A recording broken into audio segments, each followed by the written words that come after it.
everybody, Dr. Kristen here with another Abbey Research Reads review. This time we're talking about Tarana Burke's memoir, Unbound. If you know the name but don't really connect the dots, Tarana Burke is the woman who founded the Me Too movement. In 2017, when Alyssa Milano used the hashtag to talk about sexual violence in Hollywood in light of the we finally said out loud what Harvey Weinstein had been doing for years. The reporting by Ronan Farrow and Jodie and Megan Toomey and Jodie Cantor just kind of threw open the curtains to a secret that had been going on for a long time. And Alyssa Milano tweeted, me too. Not necessarily about Harvey, but that so many women have been through sexual violence. And the internet was quick to let people know, and Tarana tells this story in the prologue, that hashtag had actually been being used for a long time. It was created by a black woman named Tarana Burke, who had been using this as a anti-sexual violence movement for a long time.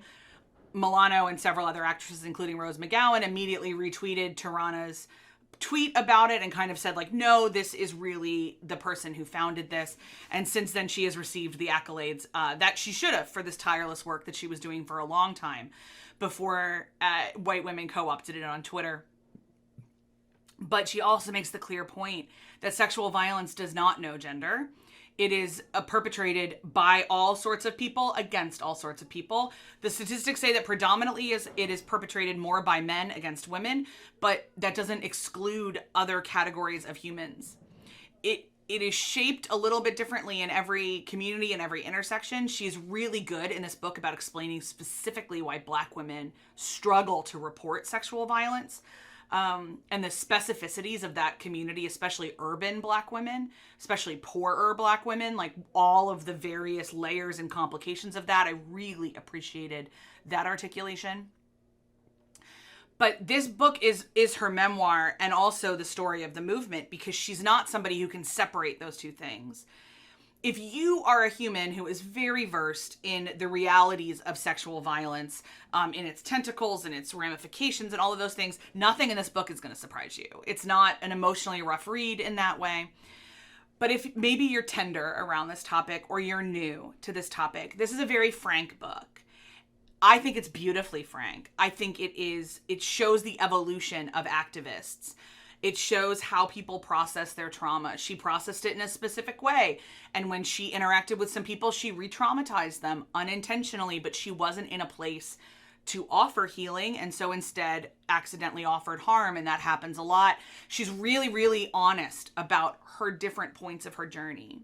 She was always an activist in a lot of ways, really since middle school, about Black consciousness and the Black experience in the United States.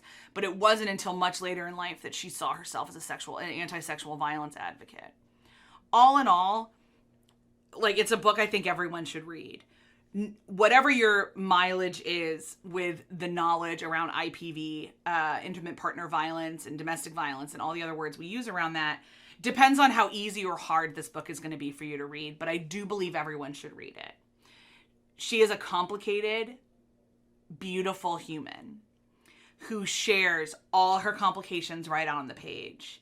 She is somebody who is deeply involved in some of the movements around, Kwanzaa and the Nation of Islam, but also identifies as deeply Christian. She's somebody who was raised in Catholic spaces and now moves more towards Black Pentecostalism in terms of her faith system. But she is always at all times an American Black woman who was born into a society that never valued Black bodies, that still doesn't, that specifically doesn't value Black female bodies. And what does that mean? She talks a lot about the changes in her body and what that kind of looks like as she moved in through puberty. I was listening to a spoken word book by Elizabeth Acevedo on the way to work today. And she said, I was one of the girls for whom baby fat turned into D cups.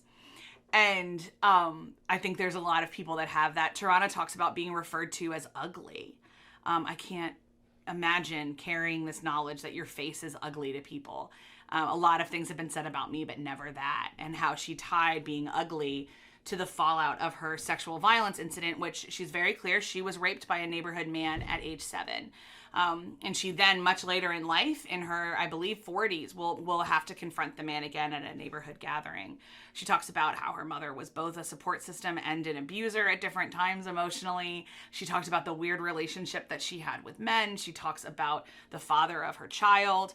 Her child is both referred to as a girl and as they, them pronouns, so I'm not entirely sure about, Kaya's relationship with their own sexuality and their body and how they would identify now. But it's very, very clear that Tarana and Kaya are close, and that Tarana finds a lot of strength in her child, which is understandable. I would just ask you to read it. I have a feeling audiobook would be even more bangerang because she's going to read it for you, which is incredible. I bought the hardcover because I wanted this pretty thing on my shelf. I won't lie. I'm enough of a bibliophile that I wanted the book. It's a stunning cover. I mean, my gosh. But it's like, there's a reason that she's won all these awards, and it's not just because Alyssa Milano stole her hashtag. Like, know her. Know her. I am always interested in memoirs that strip someone bare a little bit so I can crawl around inside their life and learn from them. I learned so much from this book. Like I said, I've read it multiple times, and I cannot wait to continue to encounter it at different points in my journey as a survivor, and as a survivor myself, and also somebody who loves a lot of survivors who are along that spectrum, and somebody who constantly needs to be reminded that me and my body are not, like, my worth isn't in my body. And while I do not have, obviously, the Black woman experience in America, I do know what it's like to be a lady. And I do know what it's like to not be believed. And I do know what it's like to be reduced down to your reproductive self. And I am very glad for other voices that are speaking out against that reality, the reduction of women to that one particular choice or that one particular organ system. I love memoirs like this. If you've never read one, this is actually a great one to start with, again, because it's short. And it's very lived in and very real, and her voice is very easy to get into. But anyway, I'd love to know your thoughts about this book. Like I said, it came out in 2021. We're talking in 2022. So it's definitely your local library. I purchased it from bookshop.org, but there's lots of other ways to get your hands on it. I would always love to hear your thoughts. If you love book reviews that are a little bit like this, that are brief and kind of tie some things together, I try to do a lot of them. You can subscribe to our channel. Please like the video. If you like having conversations around empathy and humanity and how to deepen our understandings of both, please subscribe to our sister channel where Dr. Erin and I have lots of conversations about how to human better. In the meantime, my hope for you is that you are seen, believed, safe, and loved. We'll talk to you later. Bye.